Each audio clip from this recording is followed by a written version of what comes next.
All right, everybody, we're going to go ahead and begin. Can everybody hear me well? Good? All right. Well, welcome to this evening's event. I thank all of you for coming. On behalf of the city, I'd like to thank the candidates for coming here today and learning more about our city. Obviously, it's a tremendous amount of time of personal involvement from your end to run for public office, and just want to acknowledge that and thank you. And should you become elected to public office, you will find out it's a considerable amount of work, and I thank you in advance for the work that you will perform. So just wanted to put that out there. As far as tonight's meeting, I want to talk a little bit about what tonight's meeting is and what it is not. So this is an informal informational session geared for the candidates. This is an opportunity for city staff to present you with basic information relating to the city operations, our budget, finance, capital improvement plan, those sorts of things. And then there's an opportunity for the candidates to ask questions of city staff. So this is not a debate. This is not, there's no opening statements, no closing statements, no questions from the public. The questions that we receive tonight should come from the candidates, as this event really is focused on you, making sure that you have appropriate amount of information. So that's the purpose of tonight's meeting. As far as the presentation, we do have a very lovely, wonderful PowerPoint presentation put together by our assistant city manager. We're going to go ahead and go through all that. It's a fair amount of slides. Oh, please sit right here. So I apologize in advance. I think in the notice we said it would take about 20 to 30 minutes to go through that, and I think it will take a little bit longer, so I do apologize in advance. As far as the substance we'll be covering, we'll begin with an introduction from myself and our assistant city manager, Ms. Linka Havorka. We're going to go ahead and describe basic form of our government, provide a summary of our finances and capital improvement plan, as well as our city demographics. Following that, we're going to go ahead and receive presentations from the various city department heads. Those are the folks seated here opposite of you. Each department head will give a very basic overview of their department, including specifically the number of FTEs, size of budget, and the various divisions within their department. Following that, they're going to go ahead and give a brief overview of their services that they provide to the community and to the city. And then after that, they will provide an overview of the identified goals that each department has within the existing budget. Following that, I'll give a brief overview of some campaign rules, and then that will conclude the staff presentation this evening, and then we'll open it up for a Q&A session for the candidates. So that's what we're going to be doing tonight. As far as the individuals seated over here, when it's their turn to talk, I will introduce them, give a brief background as to who they are so you can get a sense of their work history and their perspective on things. But I'm going to go ahead and start with introductions with the individuals seated at this table. So I'm going to start off with our city clerk, and I think most of you are aware of who Sheila Harrington is as a result of your interactions with her in your filings. But just a little brief formal introduction. Ms. Harrington began her government career with the city of Belmont in the late 90s as the deputy city clerk. She joined our team in 2007 as our city clerk, and she's been with us since then, and she has a bachelor's degree in business administration from Menlo College. On the other end of this table is our city attorney, Mr. Christopher Cocatello. He's with the law firm of Myers Nave. They're a general government law firm based out of Oakland. He provides a wide variety of legal services to a whole host of cities throughout the state. Notably, he serves as a city attorney for us and also Union City. He's a graduate of San Diego State University, and he holds a law degree from UC Hastings College of Law. And lastly, to my immediate right is our assistant city manager, Ms. Linka Havorka. She joined Newark in 1997, worked in a variety of departments, including public works, recreation, and human resources. She left us in 2014, unfortunately, went over to Redwood City, worked in HR, and then moved over to Menlo Park in January of 2016 as their HR manager, and then was promoted to Administrative Services Director. She joined us, or rejoined us, I should say, in April of 2020 as our Assistant City Manager. She has a degree in Criminal Justice and Public Administration from San Diego State University, and I would be remiss if I failed to mention that she is a Newark resident, lived here for over 20 years, and all of her kids went to school here in Newark, so I just wanted to point that out. As far as me, my name is David Benoon, City Manager. I was born and raised in this community, attended schools here, K through 12, Newark Unified. Went to college at University of California at Berkeley, majored in political science, and then attended University of San Francisco School of Law, passed the bar exam.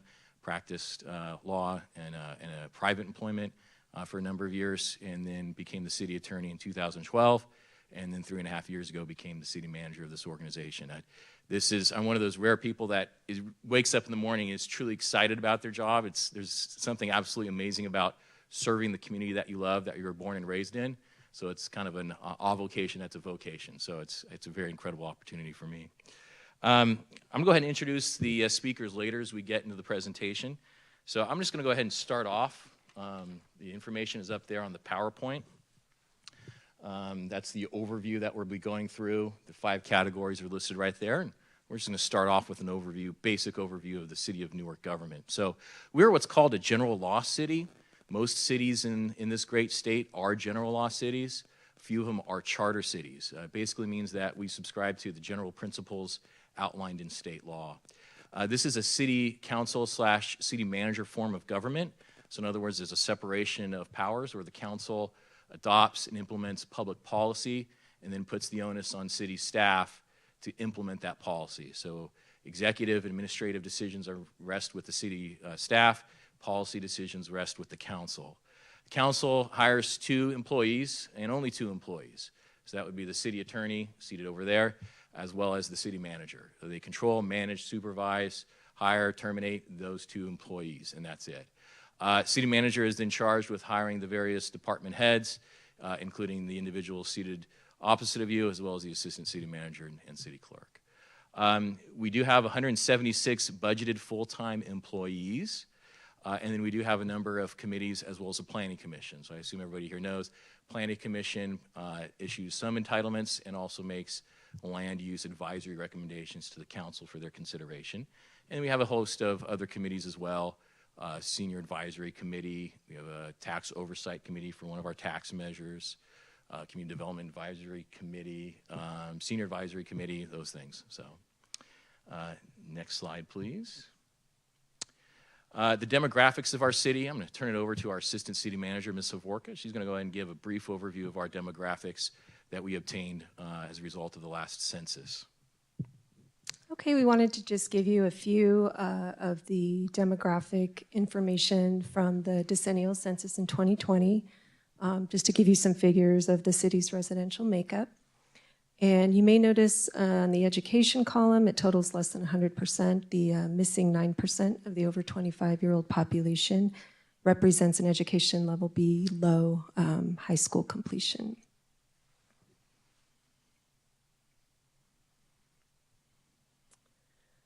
Next, I'm going to overview a topic that we receive a number of inquiries about, homelessness in our community.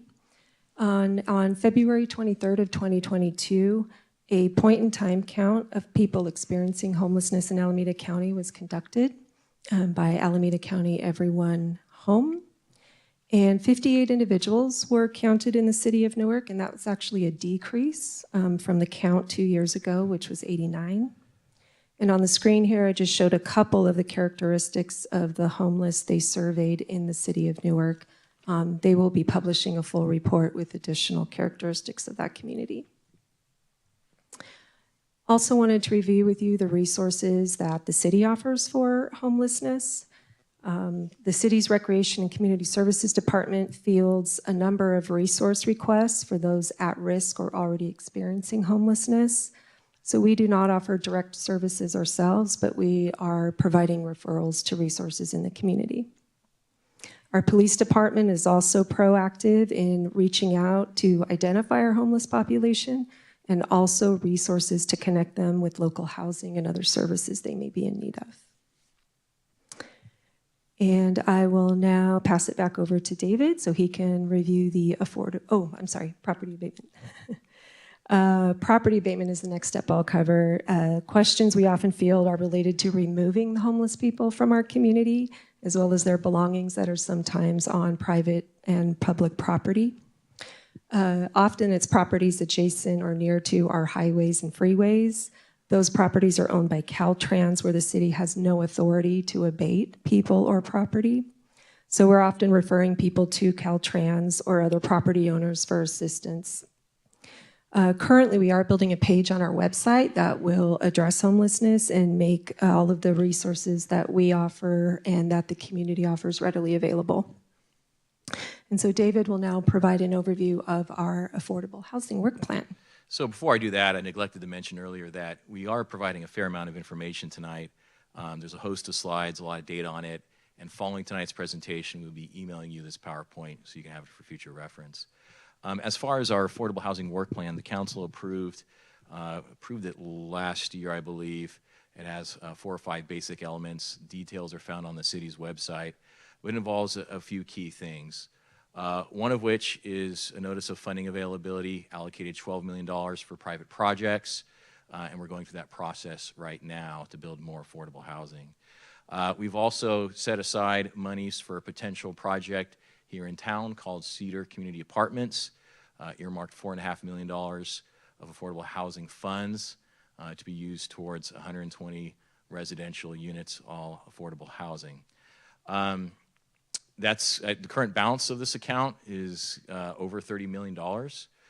So we're going to rely on this work plan to really guide us through the use of those funds.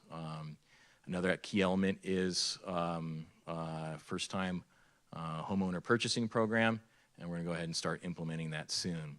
Mr. Turner, when it's his turn to speak, he's more than free to kind of touch up on that affordable housing work plan. And again, we're happy to answer any questions you may have. Next one is financial information. So I'm just going to give a very basic overview of the city's finances. I'm going to start off with so the city basically has a biennial budget, so that means we adopt it every 2 years. So we just started year 1 of our biennial budget. We follow the fiscal year, so in other words, July 1st to June 30th. So we're just starting our new budget, and it'll last us through June 30th of 24. This is our general fund revenue. We're projected to receive $69 million in fiscal year 2023. So we anticipate by June 30th of 2023 receiving $69 million for general fund purposes. The breakdown of the sources of revenue, we anticipate approximately 60% from property tax and sales tax. Those are our largest sources of revenue, as you can see from this pie chart. Measure GG, I'll talk about in a moment. That's our general sales and use tax at 9%. TOT is what we call transient occupancy tax, popularly known as the hotel tax. So every night somebody spends in a hotel in Newark, we charge 10%. The hotels remit us that amount. The UT is the utility user tax. It was adopted in 2010, reauthorized in the last municipal election. We'll talk about that in a moment. 14% licenses, permits, and fees, which is basically building permits, applications with the city, use of our recreational facilities, things of that nature, and the remaining miscellaneous 6%. And then on the expenditure side, we are anticipating expending approximately $64 million in costs. The pie chart breaks it down. So 53% is estimated for personnel. That's fully loaded, including wages, medical benefits, retirement benefits. ACFD, which I'll get to in a moment, we do contract for fire services. So approximately 18% of our budget is spent on that contract. And we have 29% for non-personnel expenses, which is travel, training, third-party contractual services, supplies, that sort of thing. I would be remiss if I failed to mention that that pie chart will probably slightly change as we go through this budget cycle. It takes into account most of the cost of living adjustments that we negotiated for with our labor partners, but that will slightly increase our budget, and I'd be more than happy to answer questions about that. And then also, we did go through a full reorganization on our IT division. We elevated it to an IT department, and the council assigned some additional FTEs. So I would anticipate a slight increase on the personnel pie chart division. When we look at the bottom line, we do make transfers for various sources at the end of our fiscal year. And so when you add that together, we would anticipate approximately a $1.2 million surplus at the end of the fiscal year. Next slide, please. We wanted to add this slide, just kind of a breakdown of where property taxes go. Oftentimes, there's all kinds of misunderstandings in the public. You know, hey, I pay all this money in property taxes, blah, blah, blah, et cetera, et cetera. So we wanted to give an overview of where property taxes go. You start off first there, the first slide, or excuse me, the first section. That's the largest piece. So that essentially, for every dollar that's collected in property taxes, 35% or 35 cents goes towards the county, and that's just for general county services. We're the next biggest slice there at 22 cents or 22%, and school district closely thereafter at 21%, county library 0.04, and then the last one is a bunch of miscellaneous governmental organizations, including Community College, East Bay Regional Parks District, AC Transit, and then the other is just like 20 plus organizations, mosquito abatement, and kind of runs the gamut. So next slide, please. I'll take a brief pause and talk about two tax measures that were approved by Newark voters. Measure GG was adopted by the voters in November of 2016. Essentially, it's a 1/2 cent general sales tax, technically a transactions and use tax. It is a general fund revenue source and can be used for any legitimate government purpose. But at the time the council put this up for public consideration, council adopted a policy document indicating that the funds would be used to pay for the Civic Center construction, which is the facility obviously we're in here today. And we borrowed against that revenue stream to obtain funds to pay for this facility. The tax expires in 2042. The revenue we receive from this source exceeds our debt payments under the bond obligations. And in terms of that surplus, where that goes, that's a policy decision for the council. The next one, Measure PP, this is an extension of the UUT, the Utility Users Tax. Again, this was adopted in 2010 in Measure U. It was a 3.5% tax on utilities throughout town. So that means for residents, businesses, companies, if you pay for a utility, whether it be PG&E, gas and electric, telephone, video services, that you would pay that tax. It was approved by the voters in 2010, reauthorized in 2014. At that time, the voters reduced it from 3.5 to 3.25, and then in 2020 it was reauthorized under Measure PP, and it's set to expire in 2029. So, like Measure GG, it can be used for any legitimate government purpose. It's general fund revenue. At the time in 2010, it was used to for a whole host of, to basically restart a bunch of services that we had dropped off as a result of the recession at that time. So reopening the Silliman Center, increased maintenance in our parks, traffic guard services for our schools, and that's basically what we use the money for. Next slide. I just want to take a brief pause, talk about ARPA. So this is federal legislation that was adopted last year. It's the federal government's response to the coronavirus pandemic. It contributed billions of dollars throughout the country to various government agencies.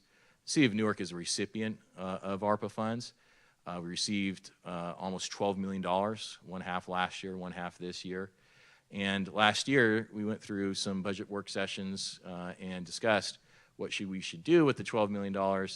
And this is the plan the council adopted. It's the ARPA City of Newark Recovery Plan. Essentially, we used almost 40% of it, which is about $5 million for budget restoration. We had taken several measures to reduce the then anticipated budget deficit as a result of the pandemic.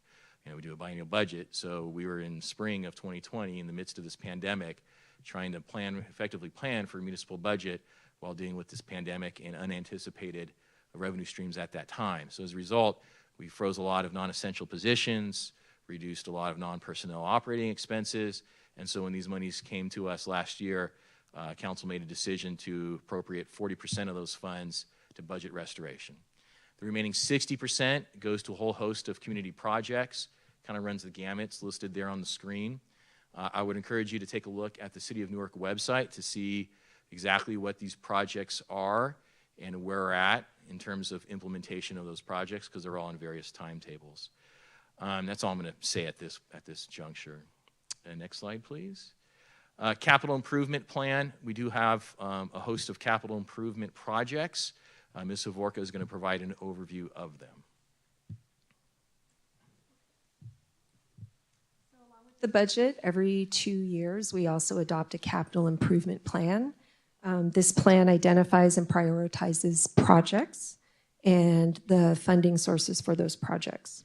So examples of the type of projects that we fund are on the screen here. They're separated by funding type because most of these funds are restricted. So the gas tax, for example, we plan on spending $8.4 million of gas tax over these next 2 budget years.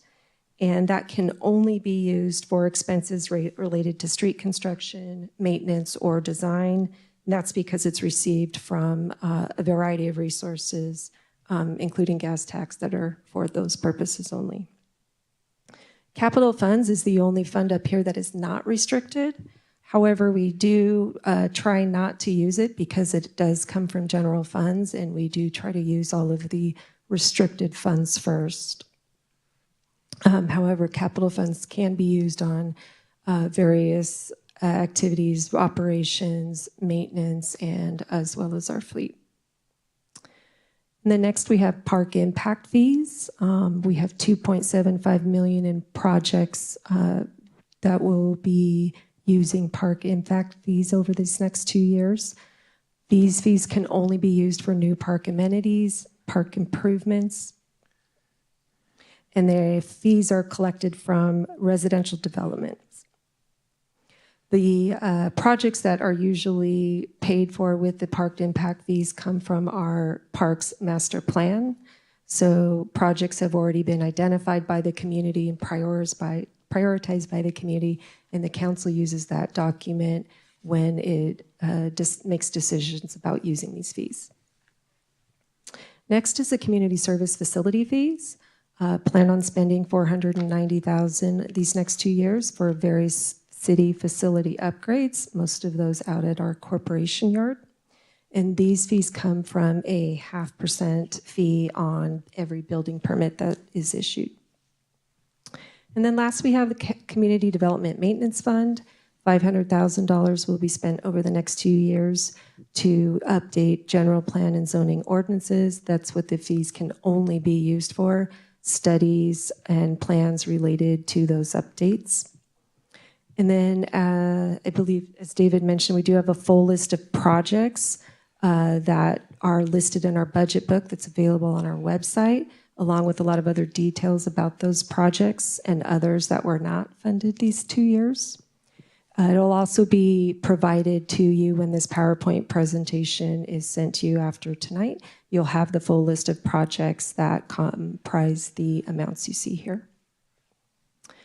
And now I'll hand it over to David for an overview of our organizational structure and department introductions.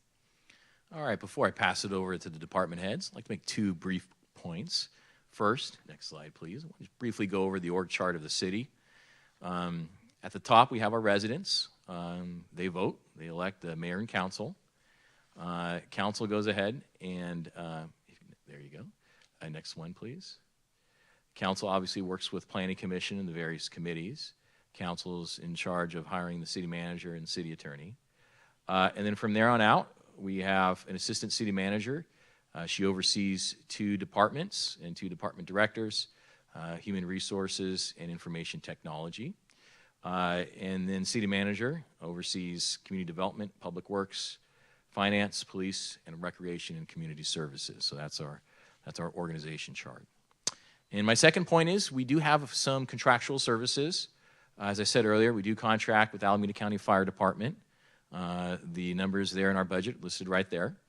We do contract with the law firm of Myers Nave for city attorney general services. Numbers in the budget are listed right there. And last but not least, we do have a variety of contractual services provided to our building inspection, planning, recreation classes, and temporary staffing. Those are really on an as-needed basis. Just wanted to point that out. All right, I'm going to go ahead and pass it over to our Chief of Police, Ms. Gina Anderson. A little bit about Ms. Gina Anderson. She was hired in 1992 by the Davis Police Department as a CSO. She worked her way up through the ranks and left there as a sergeant. In 2006, she joined Citrus Heights Police Department as a lieutenant. She promoted to assistant chief of police, and in April of 2020, she became our chief of police. Chief Anderson has a degree in political science from the University of Pacific, as well as holds a law degree from their law school known as the McGeorge School of Law. So with that, I'm going to go ahead and pass it over to Chief Anderson. Thank you and good evening. It's my pleasure to be with you all this evening. I'm the Chief of Police, and I will go over some of our department objectives. So the police department's budget is roughly $27 million for the 2022-2023 fiscal year, and roughly $27.5 million for fiscal year 23-24. Our police department is comprised of 85 full-time regular employees, and of those employees, 58 of those positions are police officer, and 27 are professional staff, which includes our records and dispatchers and other civilian staff. We're also budgeted for 6.75 temporary full-time employees, and we're currently at 10 vacancies. Of those vacancies, one is a crime analyst, which we're close to hiring, and a part-time vehicle abatement officer. So 8 of those 10 vacancies are of the police officer positions. Our department has 2 main divisions. Each of those divisions is run by a captain. Field operations is currently led by our Captain Jolie Macias, and support services is being led by Captain Jonathan Arguello. Next slide.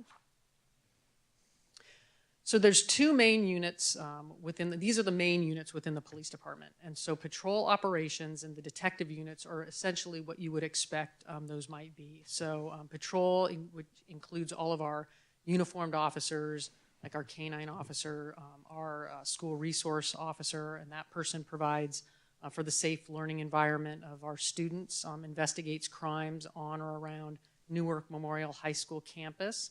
There's also many collateral assignments that fall within patrol operations, such as our SWAT team, our crisis negotiations team. So our detectives investigate our major violent crimes, crimes where the suspect's not immediately identified, and those 2 units comprise really the bulk of the staff in our police department, and they're all assigned to our operations division.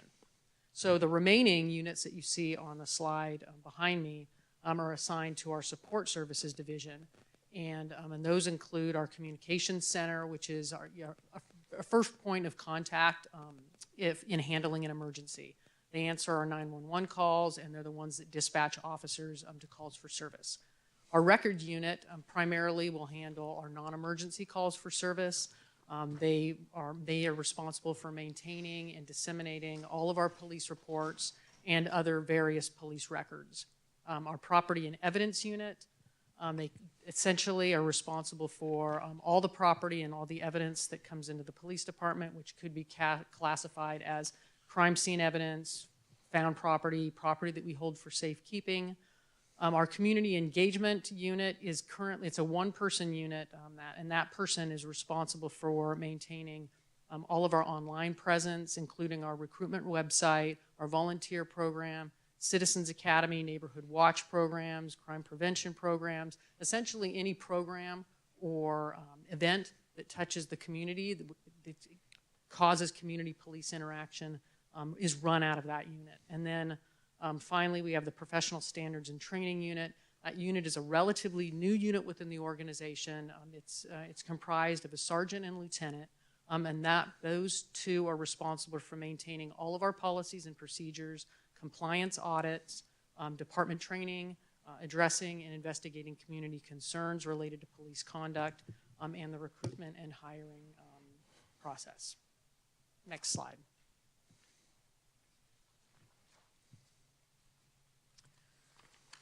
So some of our although we have many priorities, I'll touch upon these. These are our current, more of our higher priorities and the ones that we focused on within the budget. So recently, our City Council approved the creation of a crime analyst position. And we're currently in the process of hiring somebody to fill that spot. And essentially what that person will do is they will analyze all of our crime data for things like the types of crime, the location where they're occurring, days, methods in which the suspects are using to commit the crimes. They will collect all of that data and be able to push out that data to our command staff and our officers so that we can be more strategic about where and at what times we're placing our resources in order to do our very best job at preventing crime. We're going to improve our response to complaints of unregistered and non-operational vehicles. and provide additional training on the use of less lethal devices and technologies that facilitate de-escalation. And then our current priorities for our support services is to expand the AC Alert participation in our community. So briefly, AC Alert is a mass notification system. It's used by Newark, the other cities in the region, Alameda County, and it's used to disseminate emergency alerts to people who live and work and or are in or around and visit our region. I have received many of those AC alerts over the past few days related to the heat wave. So if you sign up for those, you'll get a better perspective on when our power might go out, so that you can conserve your power and make sure that you're staying cool, hopefully. So we're trying to get to increase the community's participation in that program. We are exploring new ways of recruiting police officers to our city, and prioritizing professional development and succession planning. We've developed some training programs recently, formalized training programs for acting sergeants and lieutenants, so that we are preparing for the next generation of police leadership, and then are also focused on acting assignments for captain and other collateral assignments within the organization. And then finally, conducting a policy compliance audit. So essentially what that is, it's completing an audit of all of our policies and procedures, ensuring they're consistent with the best practices of the profession, and then ensuring that we make sure that our staff is complying with the policies and procedures as they're written. And with that said. All right. Well, thank you, Chief Anderson. Just a quick comment. We do have a couple microphones spaced out. So when we do get to that Q&A session, you do have to speak closely into the microphone in order to hear it. So department heads, if you go ahead and speak closely in the microphone when it's your turn to talk, that would be greatly appreciated. And also, out of COVID concerns, we do have some wipes. If you want to wipe down the microphone, more than welcome to do that. Our next speaker tonight is Alameda County Fire Department Division Chief Jeffrey Lupke. The way it works with our ACFD contracted services, there's a countywide fire chief. That gentleman's name is Willie McDonald, and then he assigns a division chief to the various contracted agencies. Our division chief is Mr. Jeffrey Lupke. Mr. Lupke attends all city functions, council meetings, that sorts of thing, works closely with the city's executive team. So he's our liaison, if you will, with the fire department. A little bit about Chief Lupke. He started out his fire service over 22 years ago. Most of his career is with ACFD. He did spend some time at Lawrence Livermore National Laboratory working in their fire department. He was appointed as the division chief earlier this year and serves our city. Started doing that once he got that promotion. A little bit about his degrees. He has a Bachelor of Science degree in Career and Technical Education from Sacramento State University, master's degree in Public Safety Leadership and Administration from Arizona State University, and he's also working on a doctorate in Organizational Change and Administration from California Baptist University. All right. Chief Lupke, you have the floor, sir. Welcome. As mentioned, my name is Jeff Lupke, and I have the pleasure of overseeing the fire and EMS responses for the City of Newark. In doing that, we provide those services with 3 different fire stations. If you're not aware, we have one out on Cherry Street, one on Thornton, and then one on Russian. The way this breaks down is we have 29 full-time personnel assigned to the city. 27 of those are at the fire stations, which consist of 1 captain, 1 engineer, who's the driver, and then a firefighter who does the bulk of the work typically. So there's 3 members at each of those houses. We have 2 engines. There's an engine at Station 27, a truck at Station 28, and then another engine at Station 29. Real quick, the difference between a truck and an engine, easiest way is an engine has water, trucks have ladders. In addition to that, I am a shared resource. I typically try to be here on Tuesdays and Thursdays, but I also oversee the training division for Alameda County Fire Department, which consists of about 350 members. There is also a battalion chief that covers Battalion 7, which incorporates Newark and Union City as a shared asset. Generally, the services we provide can be broken down into 2 divisions. Let's see here. So operations can be viewed as the emergency responses we make day in and day out, whether it's medical or fire or a vehicle accident. The city's stations are strategically located, and it does allow for a very fast response from any of them to any part of the community. Being that ACFD is an all-hazard, all-risk department, we can handle just about anything. And in addition to the 3 stations we have here, there are 25 other stations that incorporate 34 other 3-person companies that can be called on to assist based on the nature of the event that we're dealing with. Some of these things that we specialize in that not all fire departments do is heavy rescue operations. We have water rescue capabilities. We can deal with hazmat materials, incidents at the specialist level. And then we also are very active in wildland firefighting operations. And in that arena, we have 2 dozers that we actually use. We currently are part of the state master mutual aid plan, and we have 2 OES engines assigned to the department. And we actually have 2 members currently assigned to Newark stations up north on the Mill Fire, helping with those fire suppression efforts. The fire prevention and employment support gets broken down as follows. We provide services and get involved in educating staff and the community through the CERT program, providing training to assist in dealing with a major emergency within the city, basic CPR and AED training, as well as various public education requests for local events, community groups, schools, and things of those nature. Of the 29 members that are assigned here full-time, the remaining 2 I didn't speak of fall into the prevention category, and they assist with fire inspections and plan reviews.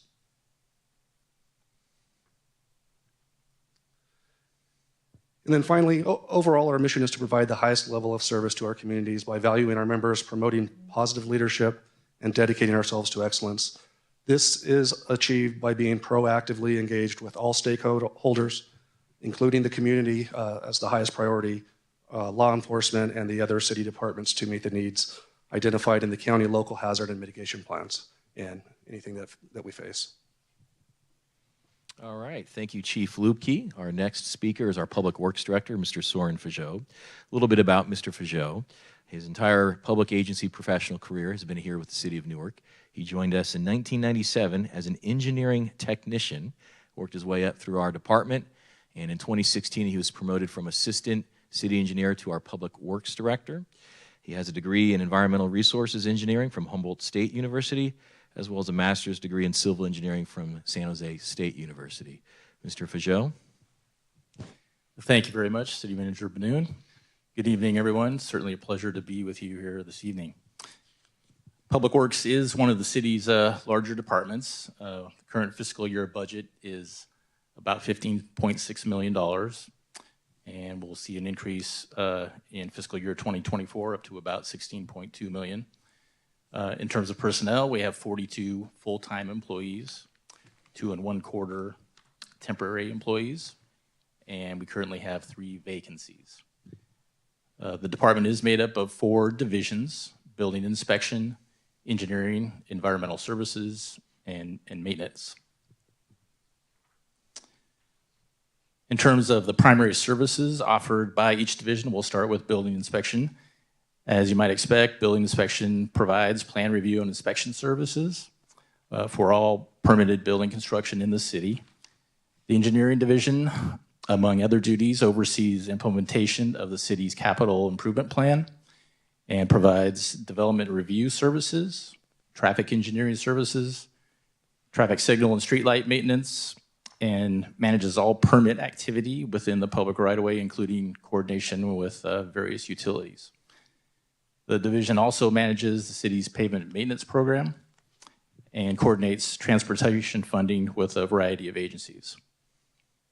The city's environmental services division is actually a new one for the city within the last year and is focused on continued implementation of the city's stormwater and solid waste programs. And this division will also take the lead for the city's sustainability efforts. The maintenance division is the largest division in the department with 22 full-time employees, and those folks are collectively responsible for the maintenance of the city's infrastructure. We have 4 distinct sections within the maintenance, and that includes landscape parks, streets, our equipment and fleet section, and then our building maintenance folks. So we want to also give you a broad overview of some of the main priorities for each division over the next couple of years. For the building inspection division, this will include continued support for plan review, permitting, and inspection services for all residential and commercial construction. Most permit applications and plans are all handled electronically now, and building inspection is looking to continue to increase electronic services moving forward. As part of that effort, and to further streamline the city's permit review process, the city is utilizing funding from the American Rescue Plan Act to implement an upgrade to the permit tracking software system that we use. And this will result in increased internal efficiencies for us and will provide direct public access for customers to monitor the status of their permit applications and permits once issued. For the engineering division, some of the major priorities over the next couple of years include a continuation of support for residential and commercial construction, the final design for the bid and construction of the Central Avenue Railroad overpass, implementation of railroad quiet zones to eliminate train whistles in the city. So the city recently completed an initial study and is now seeking funding at the state and federal levels for the actual construction of quiet zones at all of the active at-grade crossings in town. And the city has a variety of identified park improvement projects. Ms. Haworka mentioned some of those. We want to complete those as part of the citywide parks master plan. And then the division also prioritizes the need for ongoing pavement maintenance based on the available funding that we have. The Environmental Services Division will continue the implementation of the city's stormwater program, and that'll be in coordination with various regional partners. The division will continue to work with the city's franchise hauler to address garbage-related issues, and will continue to promote the diversion of recyclable and organic waste from landfills. Environmental Services will further implement water conservation efforts in partnership with the Alameda County Water District. And in terms of the sustainability program, the division will research opportunities for collaborative efforts to address climate change protection measures. And finally, for the maintenance division, major priorities include maintaining citywide landscaping in all of our parks, street medians, and other landscape areas. This includes continuing to maintain and improve the city's urban forest, with a particular emphasis on public safety and risk reduction pertaining to both street trees and park trees. The maintenance division will continue to improve safety conditions in all streets, parks, and buildings. And finally, the division always looking to invest in more energy efficient equipment and advanced technology to increase its efficiency in providing the maintenance services that it delivers. That's our presentation. All right, thank you, Mr. Fajot. Our next department is our Community Development Department, so aptly led by our Community Development Director, Mr. Stephen Turner. A little bit about Mr. Turner. He began his professional career in local government with the City of Palo Alto as a planner back in 1998. He joined Redwood City in 2014 and served as their planning manager. In September of 2019, he came to the City of Newark as our Community Development Director. Mr. Turner has a Bachelor of Science degree in Environmental Studies from San Jose State University. Mr. Turner? Thank you very much, City Manager. Stephen Turner, I think he can.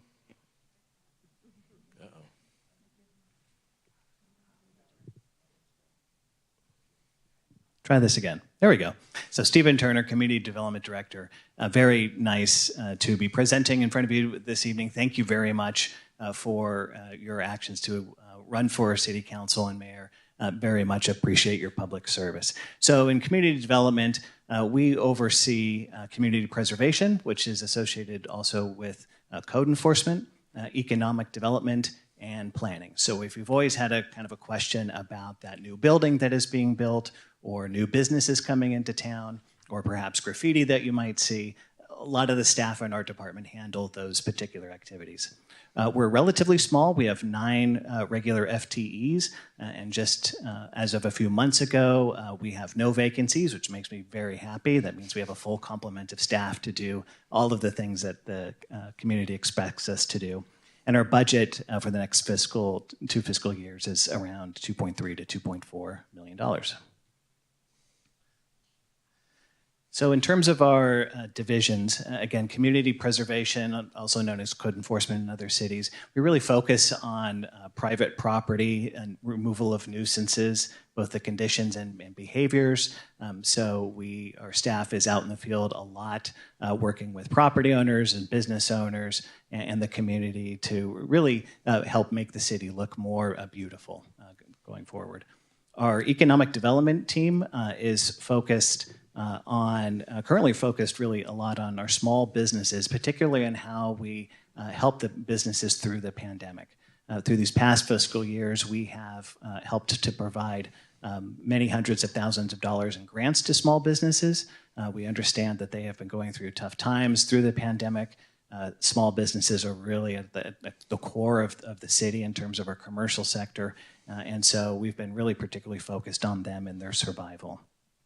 Also in planning, the third division, we are responsible overall for the general plan administration. And if you're looking for really an overview and the vision of where the city wants to go over the next 20 years or so, take a look at the general plan. It's a fascinating document that council adopted in 2013 for a 20-year period, and it really does set out the vision for those next 20 years. It's available on our website, so I would encourage you to take a look at it to get a sense about the direction of the city over a longer period of time. Planning also deals with specific plans, which are kind of subsets of general plans, but look at the long-term vision and goals of a particular area of the city. New Park Mall specific plan is an example of that, as well as the Bayside Newark TOD area, where a lot of the residential development is happening currently. So to talk a little bit about each division within community development, again, planning is really responsible for implementing the general plan and the specific plans. Sanctuary West, Old Town Newark, Bayside Newark, and New Park Mall in particular. City Council, again, has been very forward-looking in terms of coming up with precise and specific plans within Newark to really set the vision for redevelopment and development in those communities into the future. The planning division is also currently updating our housing element and environmental hazards element of the general plan. All cities around the Bay Area are going through this process right now to really set out our goals, policies, and actions over the next 8 years on how housing and affordable housing in particular should be developed within our community. The division is also implementing the council-adopted affordable housing work plan that City Manager Banoun mentioned earlier in the presentation. These are a specific set of actions and policies that the city will implement over the next few years to produce more affordable housing and create more affordable housing opportunities for our existing community members. Moving on to economic development, the primary activities for this division are to attract new businesses in our retail, hotel, and high technology and employment sectors. Newark is really, I think, blessed with a wide, diverse variety of businesses within town. We have high-tech businesses, a growing biotech and life sciences industry, Cargill Salt, kind of agriculture and salt production is a very unique business to Newark. So we're very happy to have a diversity of businesses, and we want to retain those businesses within the community. We also are marketing our businesses to real estate brokers. We're looking to fulfill and fill some of the retail vacancies that we have around town. And by doing that and reaching out to brokers, we hope to be able to attract new businesses into town. And as I mentioned earlier, we've been using a lot of ARPA funds and other funding sources to support small business and to restart and regrow the Newark Chamber of Commerce, which is a critical link between the small business community and the city of Newark. And then wrapping up with community preservation, Again, this is an extremely important part of our department and the city, in that this division is really responsible for addressing the nuisance activity that takes place within the community. We have expanded the division by hiring a new community preservation manager that is focused on working and developing the community preservation specialists in order to provide newer and better services overall to the community. We are analyzing and implementing new strategies and procedures to address nuisance activity, and also create new ordinances that will address the unique conditions that we're facing today. We're also looking to take a little bit more aggressive action per law to get the type of compliance that we need, utilizing receiverships and other aggressive enforcements when necessary and appropriate. That concludes the community development portion of our presentation. All right, thank you, Mr. Turner. Our next department is our Recreation and Community Services Department. Our Recreation and Community Services Manager, Mr. Nick Cuevas, will be providing the presentation on this division. A little bit about Mr. Cuevas. He was hired by the City of Newark back in 2013 as an aquatics coordinator. He was later promoted to Recreation Supervisor in January of 2019. And finally, he was appointed in September of last year to Recreation Manager to fill the retirement of our previous and long-standing director. Mr. Cuevas has a degree in Business Administration from Ashford University and a master's degree in Public Administration from the University of Arizona. Mr. Cuevas? Well, thank you very much for coming tonight. I'll give you guys a rundown of the Recreation Department. So first, I want to start off with giving you guys the mission of the Recreation Community Services Department. Our mission is to enrich and strengthen the well-being of all community members through recreation programs, services, and facilities while promoting personal development, healthy lifestyles, and community involvement and inclusiveness. In order for our department to accomplish these goals, our budget currently is about $5 million, 5.7, and also for 2024. Currently, our personnel, we have 15. For personnel, we have 15 and a half regular full-time equivalents, 37.75 temporary full-time equivalents, 2 vacancies, and we also operate about 100 part-time staff. We conduct this by running 3 divisions. We have our General Recreation Services, Community Services, and Senior Services.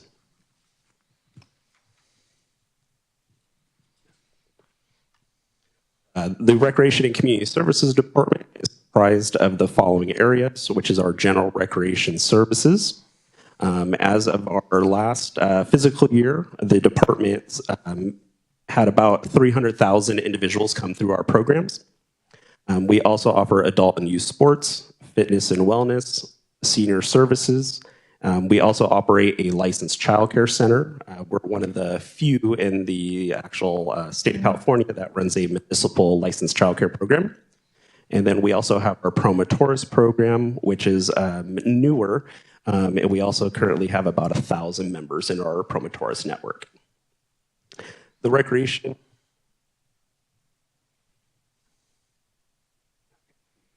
and Community Services priorities is to develop programming and promote partnerships at the Newark Resource Center. The City of Newark is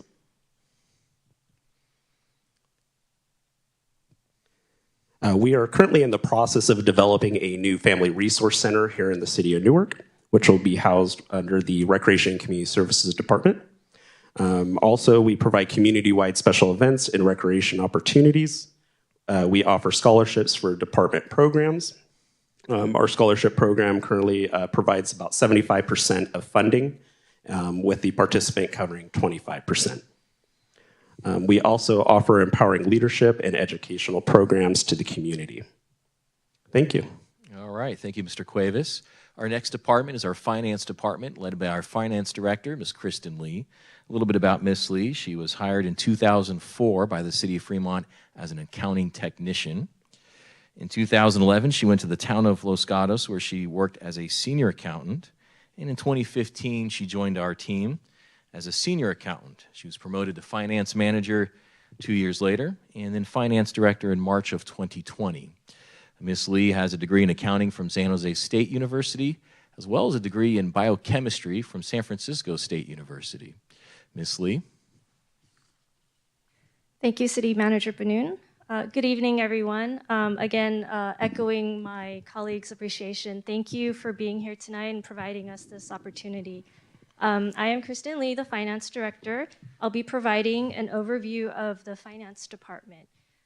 The Finance Department is responsible for management and stewardship of public funds, and that's the funds that makes it possible to provide essential services to our Newark community. With our core values of excellence, integrity, and dedication, the Finance Department is committed to providing reliable, timely, and transparent financial information. And along in providing this information, we provide support to the city operations, as well as support to the City Council and members of the Newark community at large. Also, we continue to work to ensure that Newark's long-term fiscal environment is stable. The Finance Department's adopted operating budget for our current budget cycle, fiscal year 2023 and 2024, are approximately $2.4 million and $2.5 million, respectively. 67% of our budget is personnel costs, and the remaining 33% is operating costs. And largely consulting services.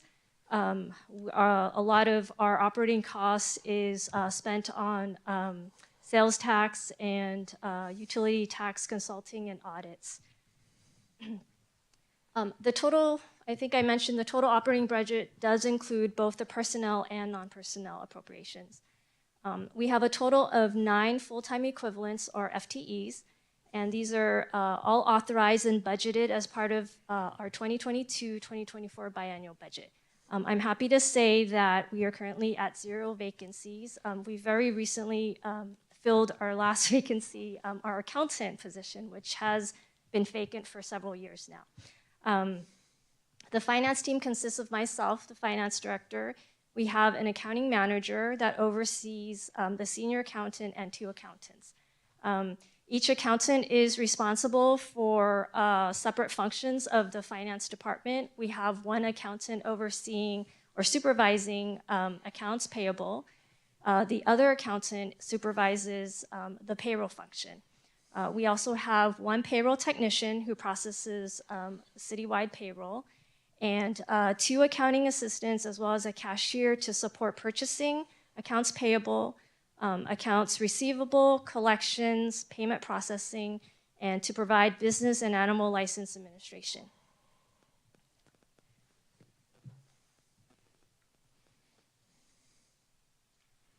Okay, these are some of the, this is a basic list of the services that the finance department provides. I sometimes refer to them as the ABCs of the finance department: accounting, budgeting, compliance, and sustainability.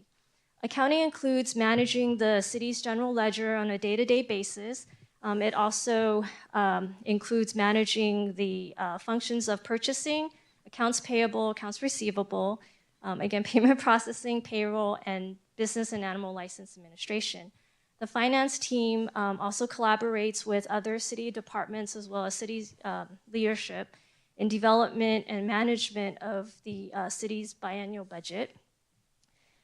Monitoring the budget is important, and it ensures that financial operation and capital plans that were developed and adopted as part of the budget process are being implemented, which then leads us into our compliance activities.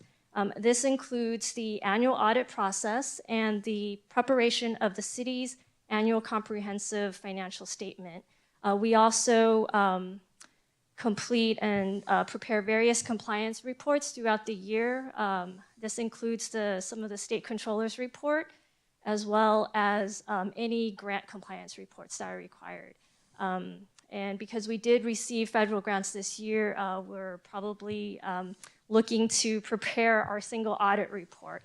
And then in terms of the city's treasury and debt administration practices, they are designed to secure favorable borrowing rates for our long-term financing activities. For example, the Fitch Ratings has recently reaffirmed the city with an AA+ credit rating. So if your report card is A+, we are receiving an A currently.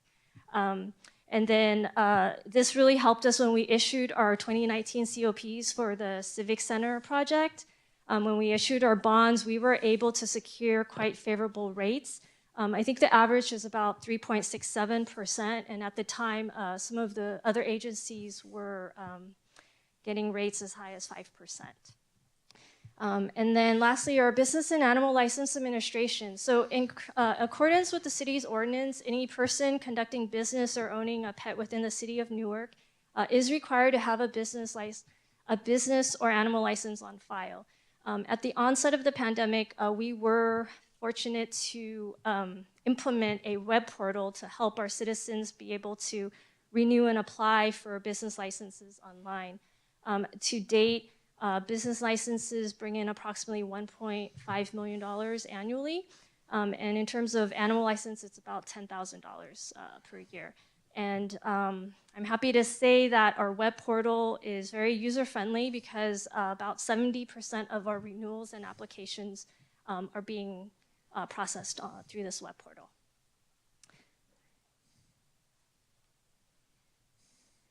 Okay, and here are just a few highlights of our department priorities. First and foremost is to continue to monitor and evaluate city revenues. We're continuously monitoring national and state economies as those can impact our revenue sources. And of course, other economic trends that impact the city's financial conditions, and help make recommendations to the city manager and the city council to ensure fiscal stability in the times of economic downturn. Another priority is to develop the biannual budget and the 5-year forecast, and to provide that information so that our city council can make the fiscal policies that are necessary. The next priority is to develop and implement as well as update financial policies. For example, we're currently updating our purchasing policy and also hoping, well, not hoping, we also will be updating our fund balance and reserve policy this year. And lastly, to complete the implementation of some outstanding modules of our Tyler New World ERP system. In July of 2020, the city successfully went live with the core financial modules, and 6 months after, we went live with our payroll module. The staggered approach allowed a more seamless transition and less disruptions to our business continuity when we did our ERP implementation. We were transitioning from a very obsolete system that was approximately 27 years old. And so not sure if anyone knows Unix, but I think it's even older than that language. And with that, it completes my presentation for tonight. All right, thank you, Ms. Lee. Our next department is Human Resources Department. We do have a Human Resources Director, Ms. Jennifer Solito. Unfortunately, she's unavailable this evening.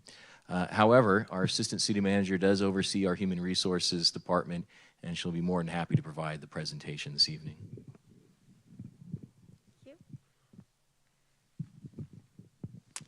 Okay, so start with an overview of the department. Each year our budget's about $1.6 million. We have just 4 personnel. 3 of those positions were actually just filled this year with new staff, so it's a pretty new team in HR. Part of the divisions in HR, we do general services, you're probably familiar with in human resources. We also have risk management under human resources. That's the city's general liability and claims. It used to be under the city attorney's office and was moved to human resources recently when our HR director came to us. She was also the risk manager at her previous place of employment.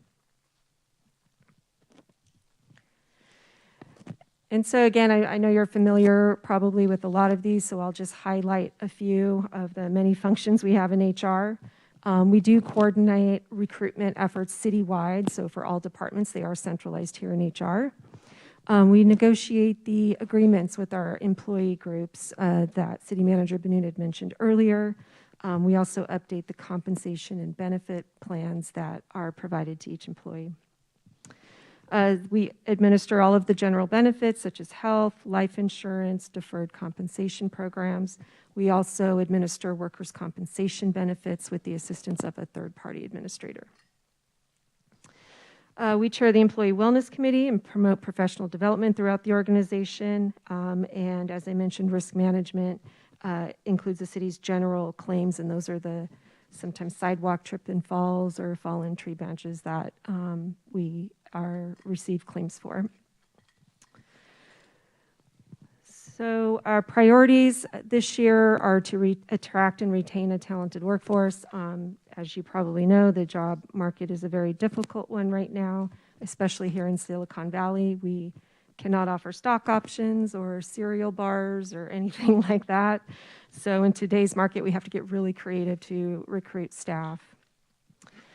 I mentioned we offer professional development opportunities, and that is a focus this year. We believe that's a very important part of retaining staff, is not only to help them with their individual goals and professional development, but also as succession planning for our organization.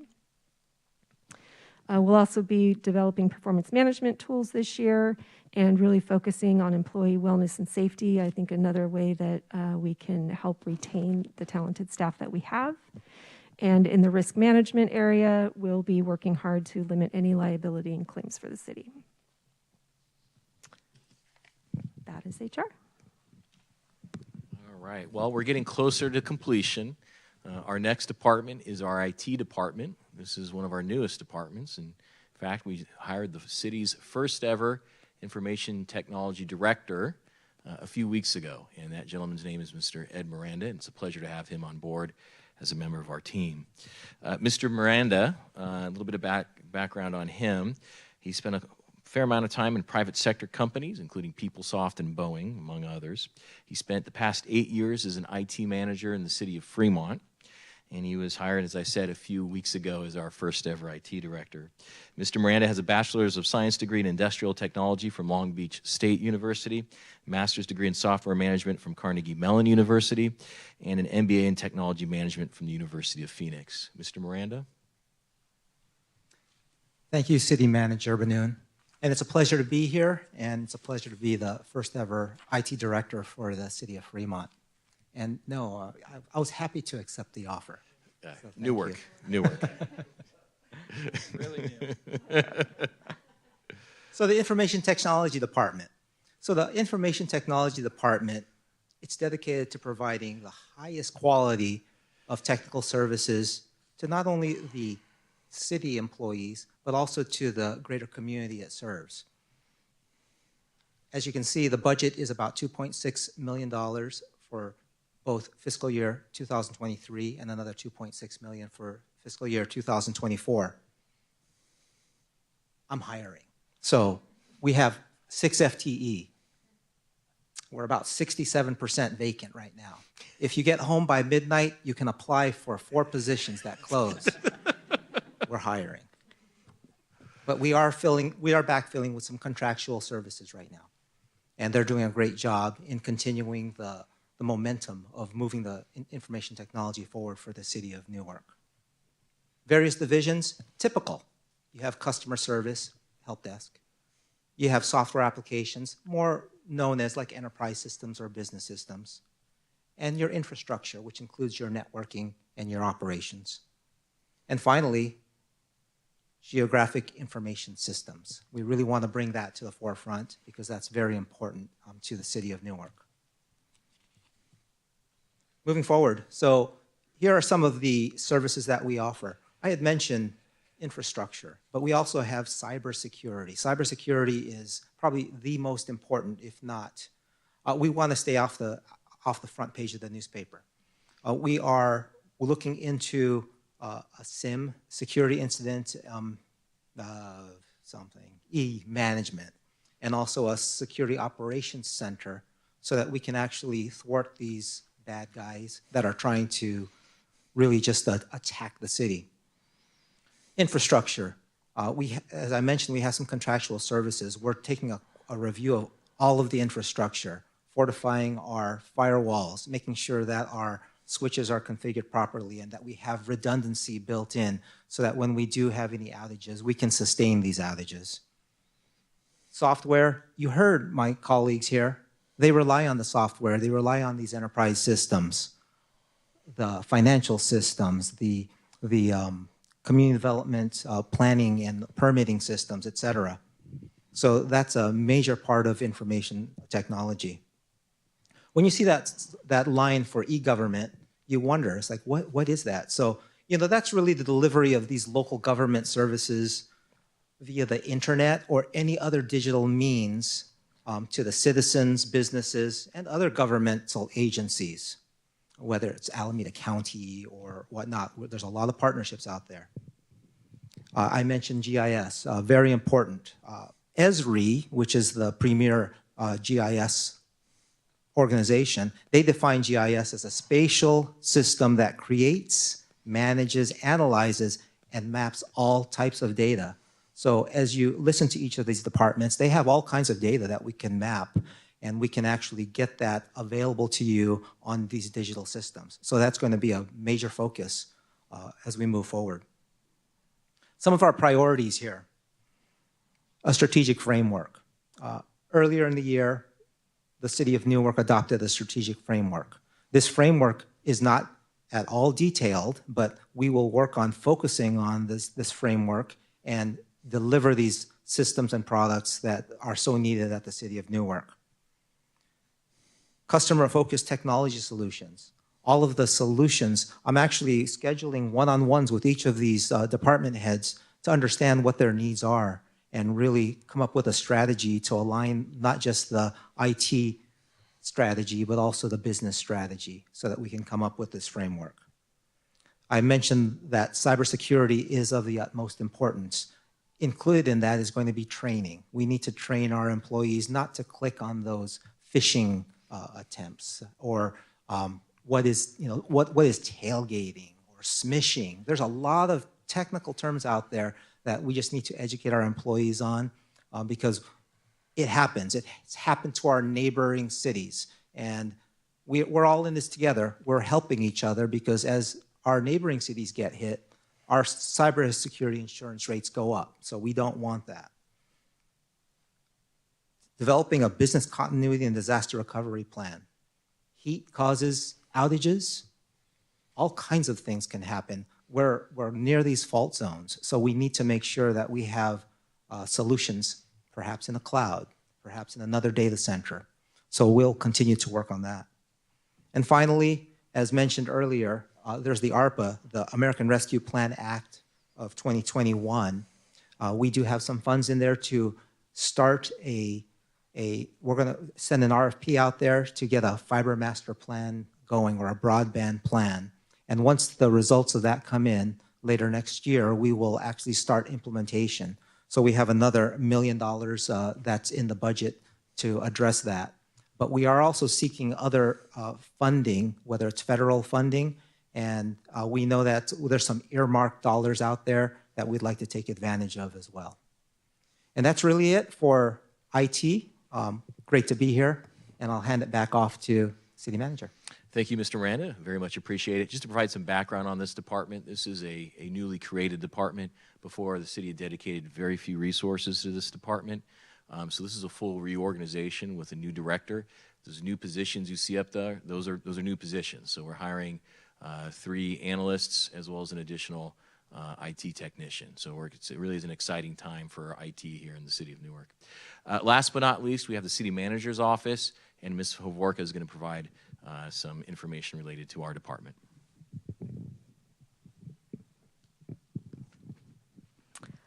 Okay, so a quick overview. You can see our budget's 2.4 to 2.3 million each year.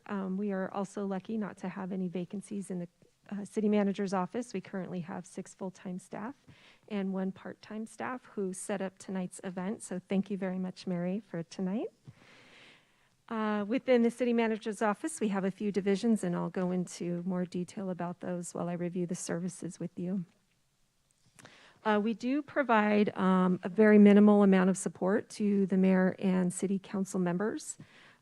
It's usually if there's a conference that's being attended, we might help with travel arrangements, but there is no staff here dedicated to council.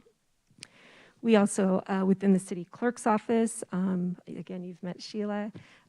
She will be overseeing this election, as well as she oversees our public records requests and ensures compliance with that, as well as any public meetings. She'll be sitting here at the dais at each council meeting and facilitating and coordinating meetings. We also implement city policy in the city manager's office. So at the city council level, city council develops the policy and provides that policy to staff. And then it is the city manager's office that's ultimately responsible for staff carrying out that policy and implementing what city council has approved. We also participate in various local, regional, and statewide efforts that support cities. And so we have various intergovernmental relations that we participate in fairly regularly. And then there are times that we get involved in legislative efforts.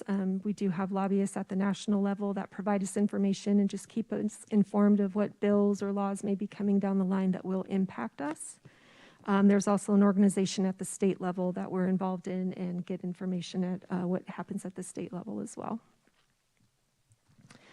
So priorities for our office this year, we are prioritizing a number of projects. City Manager Benoon reviewed the ARPA recovery plan with you. That is a focus of us, and we oversee the plan and ensure that it is carried out.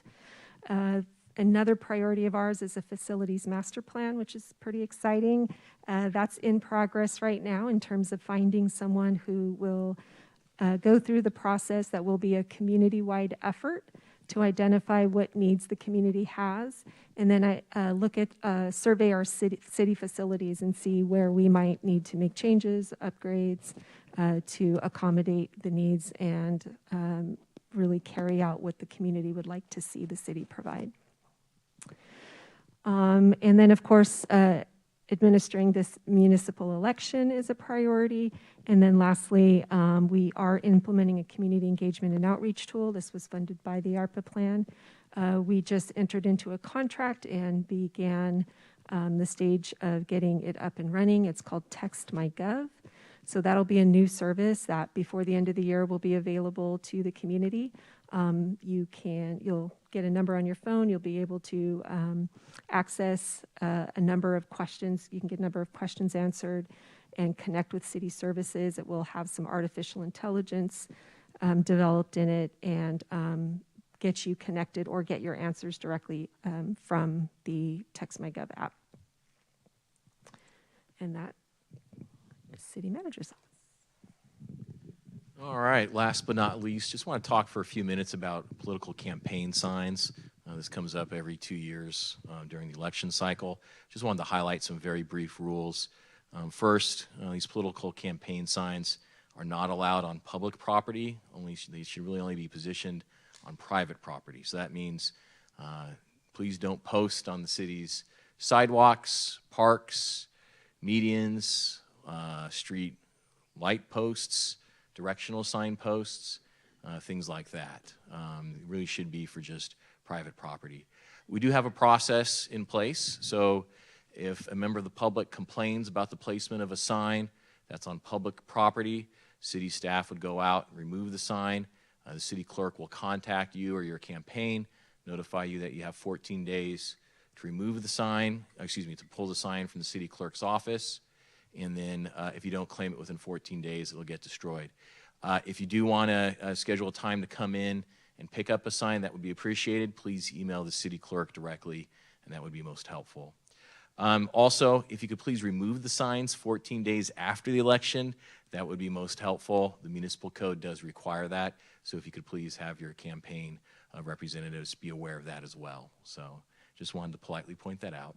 And then also, something not necessarily limited to political signs, but in terms of campaign advertisements as well, social media, written flyers, things like that. Use of the city's logo or seal is not allowed. that can only be used for official city business. Those items are trademarked. And then going forward, where do we go from here? Future questions, tonight, pretty much done. So with staff's presentation. So at this point, we'll turn over to you guys. More than welcome to ask us any question. Be happy to provide an answer to you. If you're like me and you forget about, ask a question, you think about it later, feel free to submit in that question in writing to the city clerk. Her email address is there posted on the page. If we receive a question from a candidate, we'll go ahead and gather the appropriate response and we'll send it out to all of the candidates so that way the candidates have all the appropriate and consistent information. Before you contact the city clerk, I would request you take a look at the city's website first. There is a fair amount of information posted on the city's website, so there's a reasonable chance that the answer to your question may very well be on our website. But having said that, we'd be happy to answer any questions that you may have. So that concludes our presentation this evening. Again, we will email you this PowerPoint later, so you can have this for your records, and more than happy to ask us any questions based off that PowerPoint at any point in time until the election. So with that, I'm going to go ahead and open it up. We'd be happy to answer your questions. If for some reason we don't have that specific information this evening, we'll follow up in writing. We do have 2 microphones out there, so feel free to pass them along. And out of COVID concerns, we have some wipes on the table as well. So at this point, I'll just open it up. Does anybody have a question for us this evening?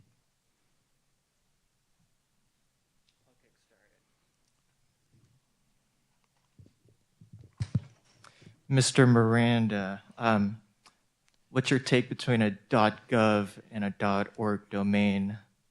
This is just a joke, but will you transition to a .gov domain like your previous employer, the city of Fremont? Yeah, that's interesting that you bring that up because I'm also on the committee that reviews the Excellence Award for MESAC, and that's one of the items that we ask. We say, are you a .gov?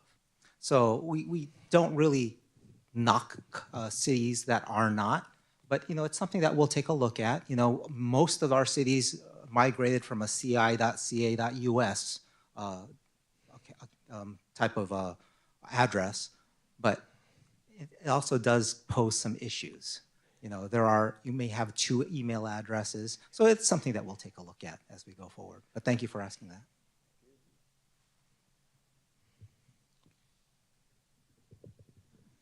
First of all, thanks everyone from the city. It was a great presentation. I learned a lot that I thought I knew, but I didn't know anything. But thank you, I appreciate it. I think this is City 101 for me. One question I had in general for the whole council, for the city is, I wanted to understand if we do have a city-wide climate action plan. We are a coastal community, and it's a matter of time. In many ways, we will face either sea rise or heat waves. Do we have a climate action plan that we are thinking of creating and adopting for citywide? Yes, we do have a climate action plan. I believe that plan was developed back in 2010, if I'm not mistaken. Mr. Fajot can correct me. We do have a newly created environmental services division within the Public Works Department. One of the items that we're going to have to address at some point in the future, in the near future, is a revisit of that climate action plan and any potential related amendments that we want to implement. So, yes, I hope that answers your question. Yep. Okay. Thank you. Hey guys, I've never sat around so many millionaires. No, just kidding. But you know what? I really want to just thank you guys for the opportunity. I believe everything rises and falls on leadership, and it's just an honor to hear your presentations and to learn. I'm looking forward for the PowerPoints, and from somebody who grew up in the city of Newark, it's in the council meetings you guys present, but to be sitting here amongst you guys is just an honor. So no question, just want to thank you guys for the privilege to be invited to this table. Thank you.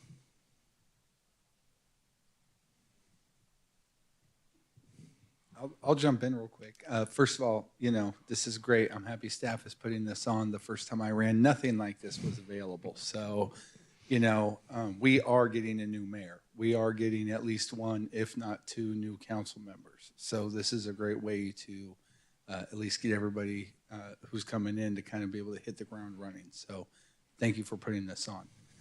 One thing Mr. Turner kind of touched on that we didn't really talk on, but I know, housing is a big deal, was the updating the housing element and kind of RENA. And I know you didn't use the acronym, but I was wondering if you could touch on that real quick, because I think that would be useful for everybody.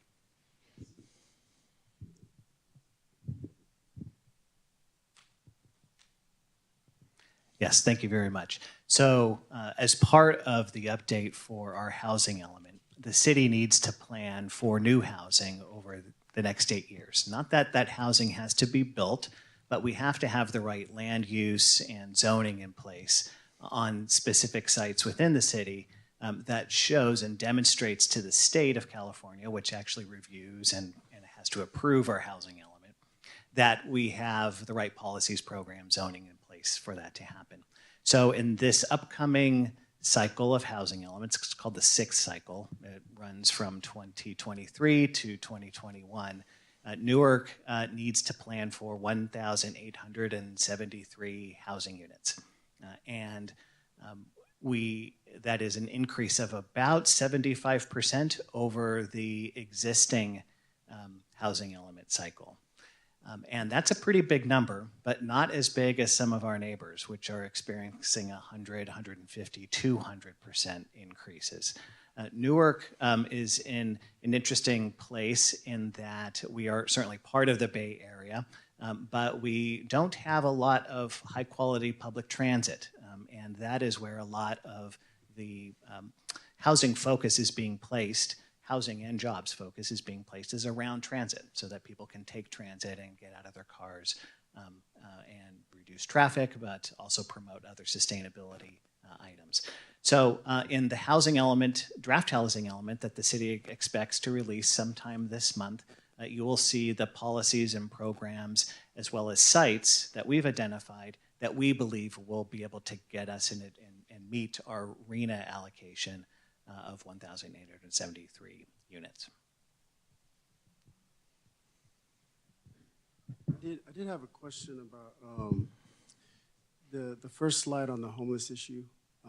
It said by location. Could you explain more on the numbers that you got?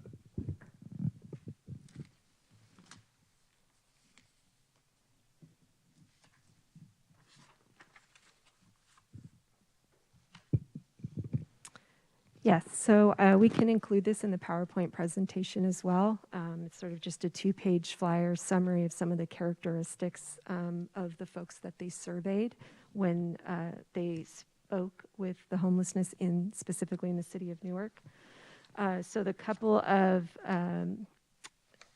points that we shared were the primary causes of homelessness and then the unsheltered population by location.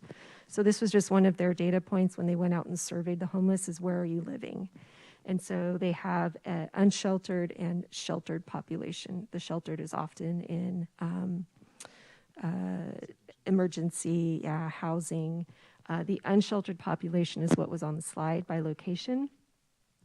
And so of the folks they surveyed, 19% were living in a car or van, 22% in an RV, 25% were simply outside somewhere on the street, and 34% reported living in a tent.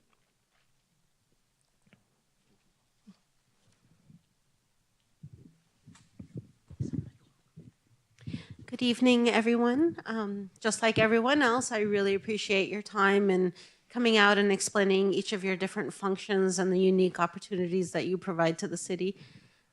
As a resident of City of Newark since 1986, just in time to attend kindergarten, I went through the whole system. I've lived here and I've seen everything evolve and grow and develop, and it's been amazing. And now I have the opportunity to raise my own children in the town I grew up in. So I'm excited for all the opportunities that you've been very explicit on describing on the next 2 to 10 year plan for the City of Newark. One issue that has come to my mind as I'm hearing all this stuff, because it seems like a lot of it is very new to me, and I'm usually pretty in tune with keeping up with local stuff going on, is communication channels with the local community. When I was canvassing for signatures, a lot of the neighbors that I spoke with, they didn't really know any of the stuff, you know, including myself. So my question to maybe all the departments is, what is your plan to kind of step up the communication effort to communicate these plans and ideas? I know we get a circular that comes in the mail every once in a while from the City of Newark, and obviously the website is available, but I feel like there's an outreach effort that is being missed here in engaging the community a lot better.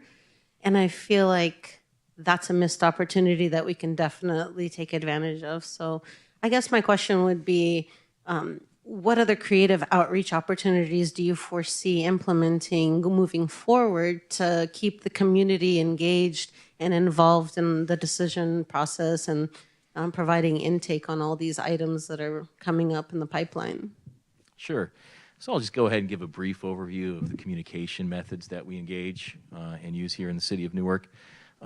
First, we do host public meetings for our council twice a month, as well as Planning Commission and other committee meetings. We do send out notices on the, well, we place them on the city's website. We do have distribution lists, so if people have an interest, they're more than welcome to join that distribution list, and they receive notice of all of those public meetings. We post them on the bulletin boards here at City Hall, our recreation center, as well as the library. So the first kind of method of communication is obviously city council meetings. Those meetings, I'd be remiss if I failed to mention, those meetings are broadcast. Well, they used to be on local television. We still have issues with Comcast. It's very difficult, you know, imagine trying, if it's difficult to get Comcast to fix your home residence, right? Imagine how difficult it is for them to fix our municipal account, right? So we have that we're dealing with, but we do have a YouTube channel that we broadcast our meetings there as well. So that's the council meetings. You pointed out the website, considerable amount of information is posted on the website, and we encourage all of our residents to take a look at that. You brought up the quarterly newsletter. So this is a printed publication that goes to every mailing address in the City of Newark, and that includes, I believe, commercial addresses in addition to, obviously, our residential addresses. We provide all the information about upcoming events, big news stories around town, and in that forum, we encourage residents to take a look at our website. We do have social media. It's something that started a number of years ago, and we continue to build and grow on that. So the City of Newark has, obviously, a Facebook page, but we also have other departments and divisions that have their own social media outreach efforts as well. I would be remiss if I failed to mention, we do have a considerable amount of recreation employees here today.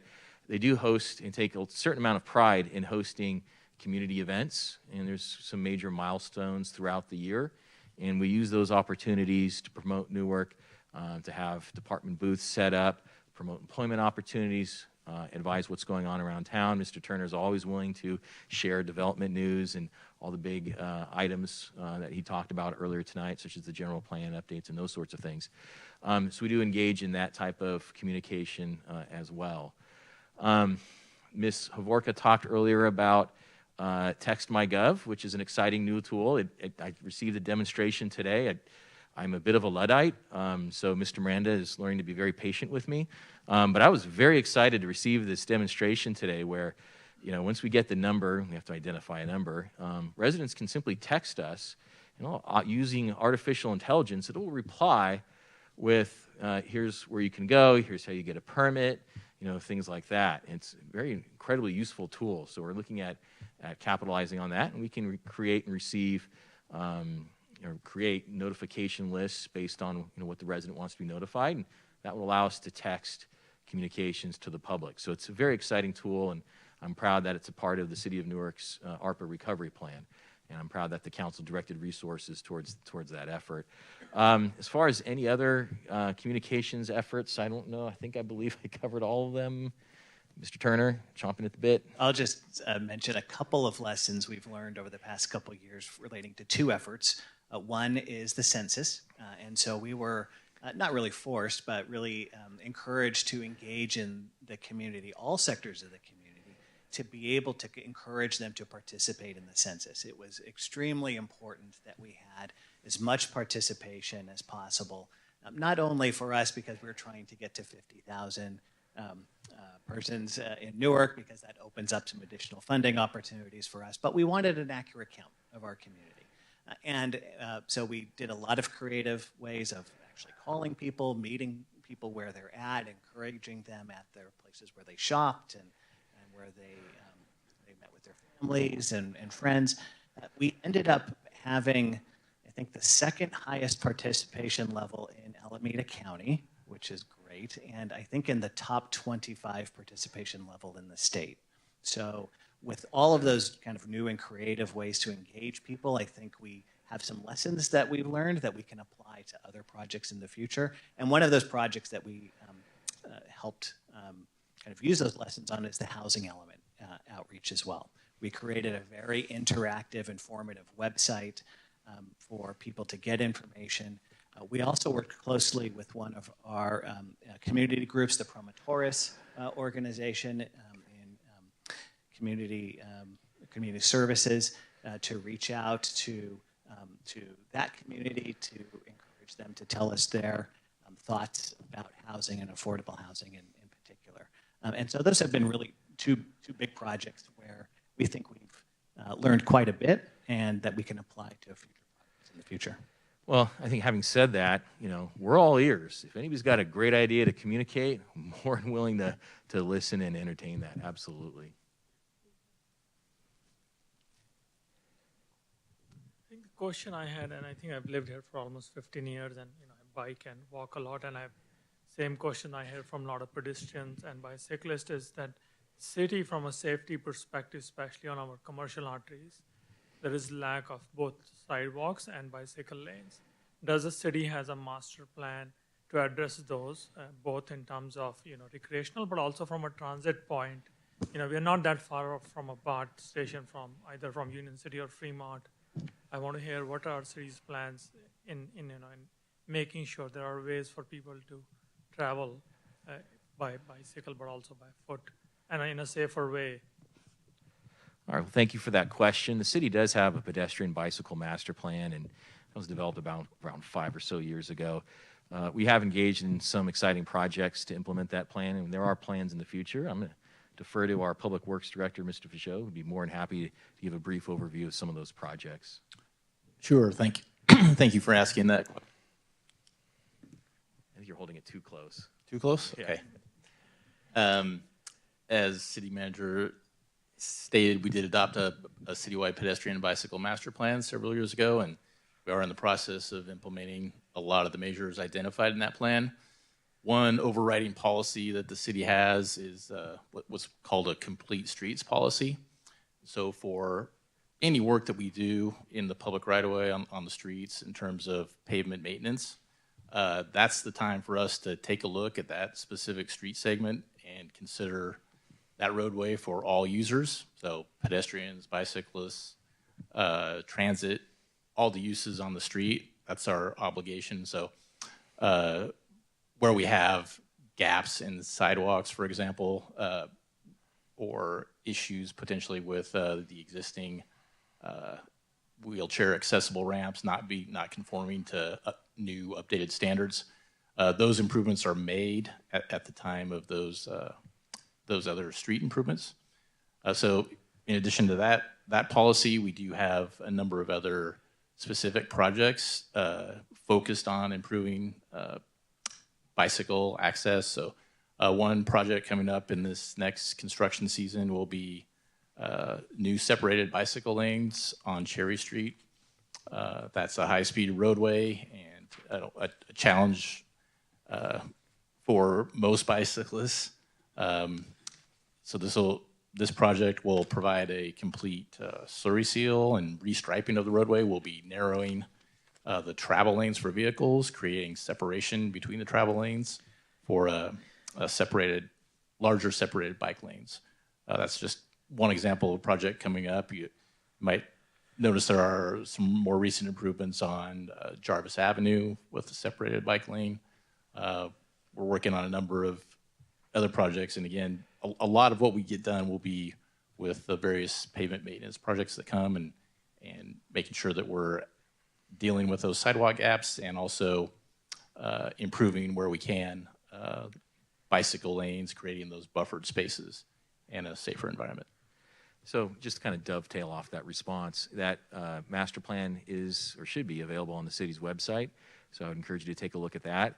And then also following tonight's presentation, we'll provide you with the PowerPoint, of course, but also a list of capital improvement projects that were approved by the council within this existing budget cycle.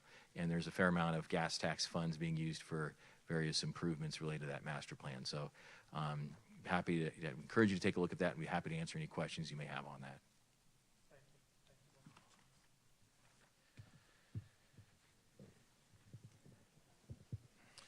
I have no questions, but I do want to take a moment, Mr. Benoon, to thank you and your staff for an excellent informational session. We do the people's business day in and day out. The more informed we are about city processes makes us better candidates. So I want to thank you and your staff for this informational session. Thank you. All right, it's our pleasure. Any other questions? Just out of curiosity to police and fire, I know previously there were 2 commanders in the chain of command. Is there any plan to or add that position back to the police chain of command? In the past, when there were police commanders, there was no. Can you hear me now? So in the history of Newark, there was a position called police commander, and so the sergeants reported to the police commanders, who reported to the police chief. Now the agency is a little bit larger. The needs of the city have evolved, and so that position was eliminated, and now it's 2 captains' positions, which essentially serve the same function of division commanders, but they have now a lieutenant rank that supports the police captains. So the new rank in the organization is really the lieutenant middle manager rank. And then for fire, you mentioned specialized, I guess, trainings for some fire stations. If ever there is some need for that, how long would the average response time be for those specialized units to come to Newark? It really depends on the type of incident. We can have more units. Our nearest units are in Union City, so if we just need more trucks and engines, it's a matter of minutes. Based on the nature of the incident, a lot of those units do get dispatched just on the description, so they get on the way. But those are all pretty centrally located in San Leandro, so the response time would probably be, right now maybe 8 minutes, 10 minutes. But again, at dispatch, they do a really good job of sorting through the information and at times going maybe a little bit overboard just in case the incident is going to expand or be more than we anticipated, knowing that we can cancel those resources and send them back once we get a battalion chief or a captain on scene to really determine and figure out what's going on. Thank you. And I guess lastly, I don't know if this is community development or public works, but CEQA is becoming a big thing. Which department or point person is in charge of analyzing through CEQA? That's our community development department. All the projects that they review most of the projects do undergo a CEQA analysis, and then information is provided to the planning director if any decisions are made at the planning director level, or the planning commission, or the council, depending on the circumstance. Any other questions? I'll throw one last one out there for you. People may not realize how many other committees that a council member serves on and represents the city. Could you maybe just kind of touch on that for everybody? Yeah, we had planned on putting together a slide on that, and we did not have the time to put that in. But we're more than happy to provide that list to the candidates when we provide the PowerPoint presentation to you later. But each council member is assigned each December to represent the city on some assignments. And there's a variety of committees and JPAs that the city needs to have fair and good representation on. I would say, 10 to 12 committee assignments. It runs from the East Bay Community Energy Company to the Housing Authority to the ACFD Fire Commission Oversight Committee to Stop Waste to, oh, she's got the list right here. Well, it's a lot. So we will provide that to you. There's the City School Liaison Committee, Tri-City Elder Coalition Committee, Senior Citizen and Standing Advisory Committee, GIS, ABAG, ACTC, which is the Transportation Committee. So there's a fair amount, and we'll provide that information to you. Okay, any other questions? All right, well again, thank you for coming down here this evening. It's absolutely our pleasure to provide you with this information. And again, should you have any questions or requests for information, please do not hesitate to contact the city clerk. And again, thank you for engaging in our community and running for public office. I wish you all best of luck on your campaign. Take care.